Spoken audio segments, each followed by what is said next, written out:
जय हिंद साथियों, मैं अपने YouTube चैनल आज़ाद एग्जाम ITI पर आप सभी का हार्दिक स्वागत व अभिनंदन करता हूं। साथियों, आज का मोटिवेशनल क्विज को देखते हैं।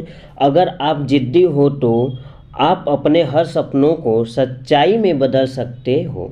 अगर आप जिद्दी हो तो आप अपने हर सपनों को सच्चाई में बदल सकते हो। इसी के साथ आज के क्लास को स्टार्ट करते हैं। साथियों, आज का फर्स्ट क्वेश्चन आप लोग के सामने ये रहा। तत्वों के सबसे छोटे कणों को कहा जाता है। फटाफट कमेंट बॉक्स में कमेंट करते रहिए और क्लास को अधिक से अधिक शेयर ग्रुपों में भी करते रहिए। साथियों, तो क्या होगा? तत्वों के सबसे छोटे कणों को कहा जाता है। क्या कहा जाता है? तो तत्वों के सबसे छोटे कणों को परमाणु कहते हैं। परमाणु कहते हैं। एक परमाणु किसी साधारण पदार्थों की सबसे छोटी इकाई होती है। साथियों, यह रासायनिक तत्वों के सभी गुण विद्यमान होते हैं। प्रत्येक ठोस, द्रव, गैस और प्लाज्मा या आयन परमाणुओं से ही मिलकर क्या होते हैं? बने होते हैं। साथियों, इनका आकार की बात की जाए तो इनकी आकार व आकृति होती है जो 100 pm होती है। साथियों, नेक्स्ट चलते हैं। नेक्स्ट, किसी परमाणु के केंद्र में क्या होता है? किसी परमाणु के केंद्र में क्या होता है? साथियों, तो प्रोटॉन, न्यूट्रॉन ये क्या होते हैं? नाभिक में, और इलेक्ट्रॉन बाहरी कक्षाओं में होता है। तो न्यूट्रॉन क्या होता है? उदासीन कण होता है। इलेक्ट्रॉन कैसा कण होता है? यह ऋण आवेशिक कण होता है। जबकि प्रोटॉन कैसा कण होता है? धन आवेशिक कण होता है, यानी पॉजिटिव कण होते हैं। साथियों, तो इस प्रकार देखा जाए तो option number B is a right answer, proton और न्यूट्रॉन। नेक्स्ट चलते हैं। नेक्स्ट, किसी परमाणु का द्रव्यमान माना गया है। किसी परमाणु का द्रव्यमान माना गया है। फटाफट कमेंट बॉक्स में कमेंट करते रहिए। राइट आंसर को इनबॉक्स में भी मैसेज करते रहें। साथियों, क्या होगा? तो option number B is a right answer. साथियों, क्या होगा? Option number B is a right answer. किसी परमाणु का द्रव्यमान माना गया है। परमाणु का द्रव्यमान क्या माना गया है? किसी परमाणु का द्रव्यमान न्यूट्रॉन एवं प्रोटॉन के भार के तुल्य होता है। यानी न्यूट्रॉन व प्रोटॉन के भार के क्या होते हैं? तुल्य होते हैं। साथियों, इतनी बात आप लोग को क्लियर है? इतनी बात क्लियर है? तुल्य होते हैं।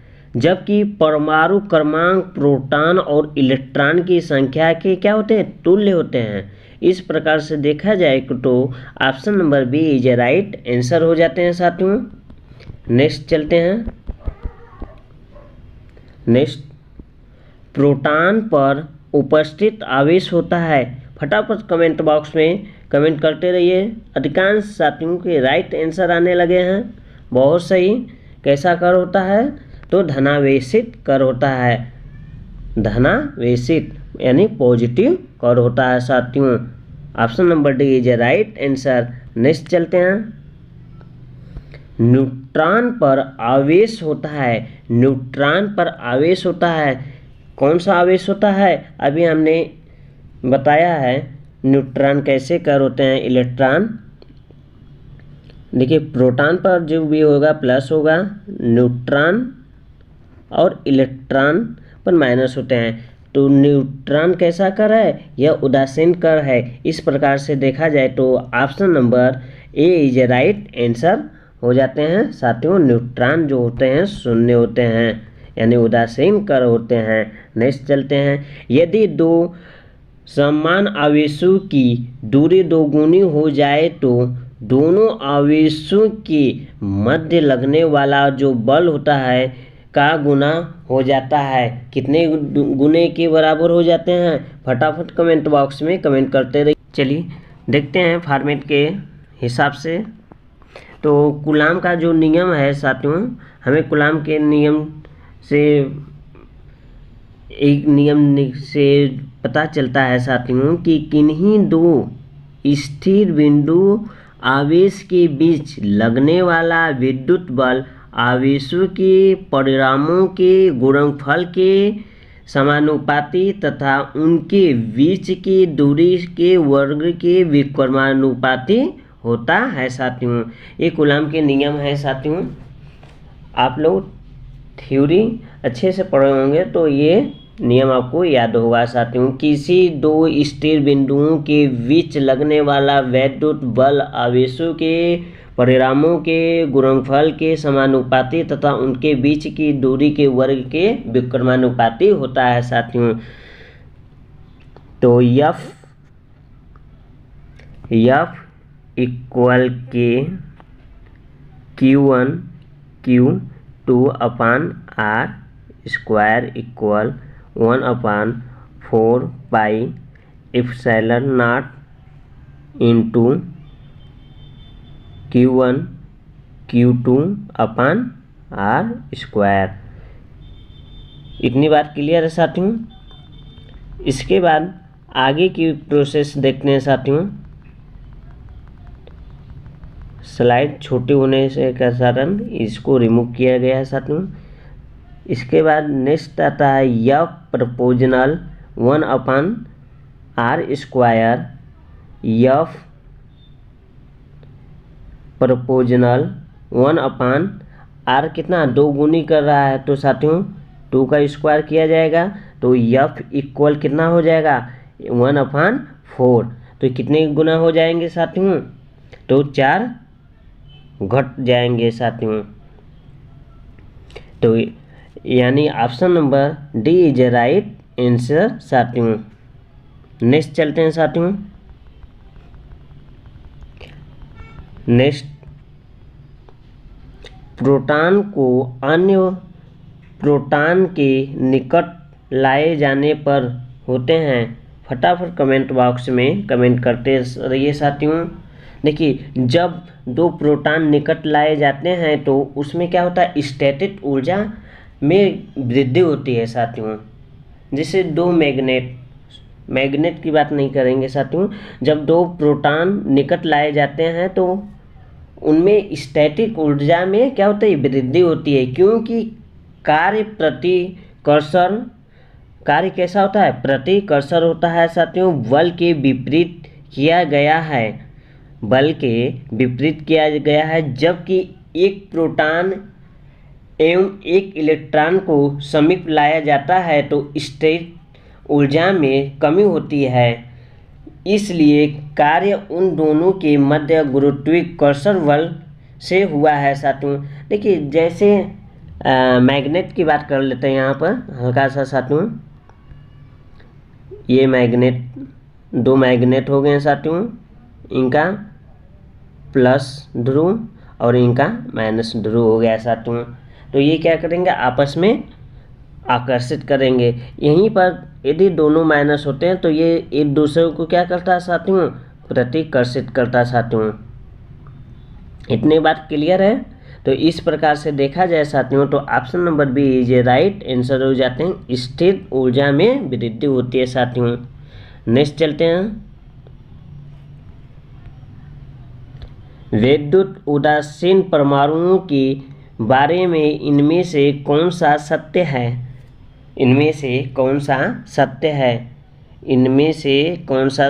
फटाफट कमेंट बॉक्स में राइट आंसर को छाप दीजिए साथियों।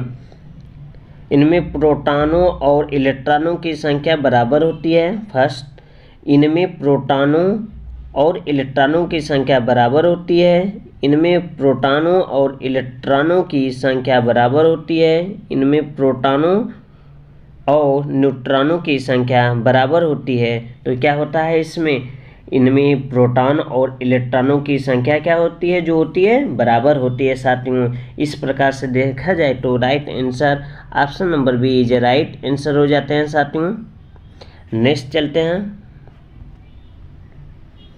नेक्स्ट, यदि किसी परमाणु में प्रोटॉनों की संख्या 39 है तो इलेक्ट्रॉनों की संख्या कितनी होगी? बहुत सही। अधिकांश बच्चों के जैसे प्रश्न आए सामने वैसे ही आंसर की बौछार लगा दिए हैं लोग साथियों। Option number A is a right answer. बहुत सही। नेक्स्ट चलते हैं। कम दूरी पर रखे गए दो बराबर और विपरीत बिंदु आवेश क्या बनाते हैं साथियों? क्या बनाते हैं? फटाफट कमेंट बॉक्स में कमेंट करते रहिए साथियों। अधिक से अधिक क्लास को भी शेयर करते रहिए। तो विद्युत आवेश बनाते हैं, विद्युत ध्रुव आवेश, विद्युत ध्रुव, विद्युत फ्लक्स, विद्युत विभव। तो क्या बनाएंगे साथियों? फटाफट राइट आंसर को छाप दीजिए साथियों। विद्युत द्विध्रुव बनाते हैं साथियों। Option number C is a right answer साथियों। नेक्स्ट, विद्युत आवेश की SI मात्रक क्या है साथियों? विद्युत आवेश की SI मात्रक क्या है? बहुत सही। Option number C is a right answer, coulomb. Option number C is a right answer. आवेश की इकाई जो होता है साथियों कूलाम होता है। आवेश को किन से प्रदर्शित करते हैं? किसी ने प्रश्न कर दिया कि आवेश को किन से प्रदर्शित करते हैं, बट ऐसा कोई करता नहीं है, तो इसको क्यू से प्रदर्शित करते हैं। तथा आवेश को न तो पैदा किया जा सकता है और न ही नष्ट किया जा सकता है। हमेशा ये कैसा रहता है? संरक्षित रहता है साथियों। इतनी बात क्लियर है? तो इस प्रकार से क्या होगा? Option number C is a right answer साथियों। नेक्स्ट चलते हैं। नेक्स्ट,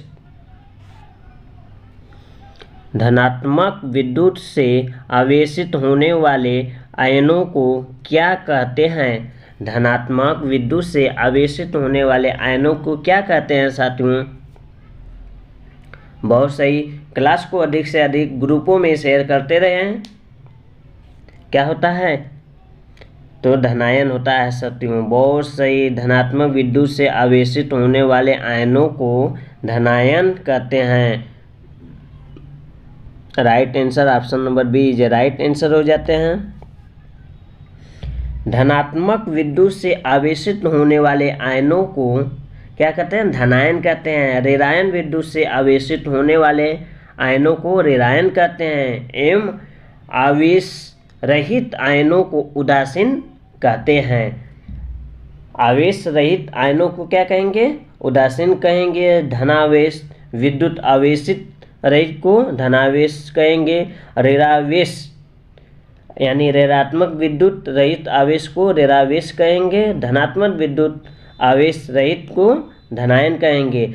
और आवेश रहित आयन को क्या कहेंगे? उदासीन कहेंगे। इस प्रकार से देखा जाए तो साफ क्लियर होता है कि option number B is a right answer साथियों हो जाते हैं।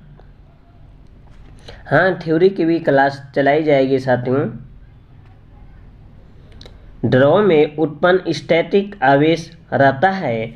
द्रव में उत्पन्न स्टैटिक आवेश रहता है। द्रव की तल में, द्रव की ऊपरी पृष्ठ पर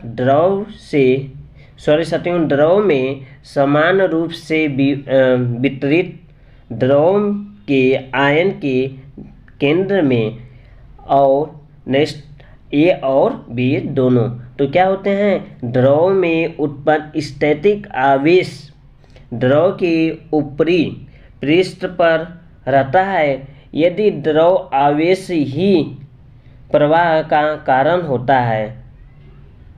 यह द्रवित आवेश की प्रवाह का क्या होता है? कारण होता है साथियों। द्रवित आवेश की प्रवाह का कारण होता है। इस प्रकार से देखा जाए तो ऑप्शन नंबर जो होते हैं B is a right answer साथियों हो जाते हैं। Option number B is a right answer, द्रव के ऊपरी पृष्ठ पर। नेक्स्ट चलते हैं। प्रेरण द्वारा आवेशन में आवेशित निकाय। प्रेरण द्वारा आवेशन में आवेशिक निकाय ए के आवेश के कण खो जाते हैं, का पूरा आवेश खो जाता है, सी का कोई आवेश नहीं खोता, और डी अपना आंशिक आवेश प्राप्त करता है, और ई दिया है ठंडा हो जाता है। तो क्या होगा साथियों? तो option number C is a right answer साथियों। का कोई आवेश नहीं खोता। प्रेरण द्वारा आवेशिक में आंशिक निकाय का कोई आवेश नहीं खोता। प्रेरण द्वारा आवेशित वह प्रक्रिया है, प्रेरण द्वारा आवेशिक वह प्रक्रिया है जिसके अंतर्गत आंशिक यानी आवेशित आवेशित वस्तु द्वारा अनावेशित वस्तु पर स्पर्श किए बिना विपरीत प्रकृति का आवेश उत्पन्न कर दिया जाता है। तो देखा जाए तो option number C is a right answer हो जाते हैं साथियों। नेक्स्ट चलते हैं। अगर +2q और -5q चार्ज वाले दो चार्ज किए गए पिंडों को संपर्क में लाया जाता है तो कुल चार्ज होता है साथियों। क्या होगा साथियों? फटाफट कमेंट बॉक्स में कमेंट करते रहिए साथियों। कितना चार्ज हो जाएगा? बोला जा रहा है 2q - 5q इक्वल कितने आएंगे? फटाफट कमेंट बॉक्स में कमेंट करते रहिए साथियों। कितने होंगे? तो -3q। Option number D is right answer साथियों। नेक्स्ट चलते हैं। नेक्स्ट, बल की विद्युत रेखा सदैव पर आरंभ होती है। बल की विद्युत रेखा पर सदैव आरंभ होती है। धनावेश और समान आवेश पर समाप्त होती है। धनावेश व अनंत तक जाती है। धनावेश तथा अन्य धनावेश तक जाती है। धनावेश तथा ऋणावेश पर समाप्त होती है। ई ऋणावेश तथा अनंत तक जाती है। तो क्या होगा? Option number D is right answer साथियों। धनावेश तथा ऋणावेश पर समाप्त होती है। नेक्स्ट चलते हैं साथियों। निम्न में से किसमें इलेक्ट्रॉन की अधिकता होती है साथियों? निम्नलिखित में से किसमें इलेक्ट्रॉनों की अधिकता होती है? तो क्या होगा? Option number C is right answer साथियों। ऋणात्मक चार्ज बॉडी पर। क्या होता है? ऋणात्मक चार्ज बॉडी पर। ऋणात्मक चार्ज बॉडी में इलेक्ट्रॉनों की बहुलकता क्या होती है? बहुलकता होती है। यह इलेक्ट्रॉन परमाणु की वायतम कक्षा में चक्कर लगाता है साथियों। यानी वायतम मतलब बाहरी कक्षाओं में चक्कर लगाता है। यह सबसे कम ऊर्जा से नाभिक में बंधे होते हैं जिसमें उन्हें आसानी से मुक्त किया जा सकता है। इलेक्ट्रॉन बहुलकता होने में धारा का चार्ज अधिक होता है। इसलिए देखा जाए तो option number C is right answer हो जाते हैं साथियों। नेक्स्ट, निम्न में से किसमें इलेक्ट्रॉनों की अधिकता होती है? इलेक्ट्रॉनों की अधिकता किसमें होती है? फटाफट कमेंट बॉक्स में कमेंट करते रहिए साथियों। तो ऑप्शन नंबर किसमें होती है अधिकता? तो option number C is right answer. क्या होगा? ऑप्शन नंबर निम्न में से किसमें इलेक्ट्रॉन की अधिकता होती है?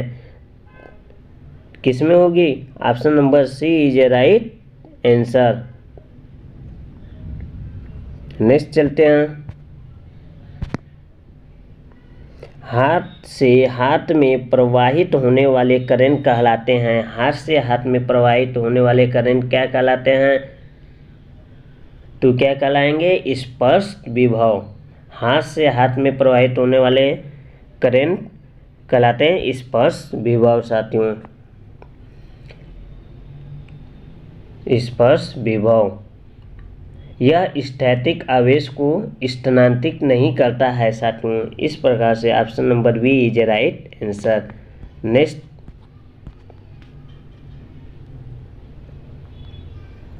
आज के इस वीडियो में इतना ही। मिलते हैं नेक्स्ट वीडियो में साथियों, तब तक के लिए धन्यवाद साथियों।